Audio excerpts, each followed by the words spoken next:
Etika saat batuk. Jangan asal batuk. Yuk jaga kenyamanan bersama. Tutup mulut saat batuk.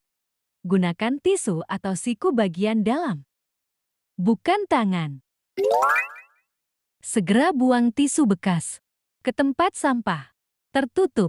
Jangan buang sembarangan. Cuci tangan pakai sabun.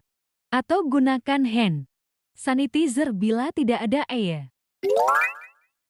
Pakai masker jika sedang flu atau batuk, supaya tidak menulari orang lain.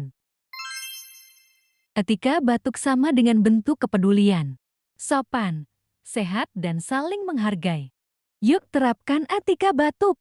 Bagikan info ini agar lebih banyak yang tahu. Terima kasih sudah menonton.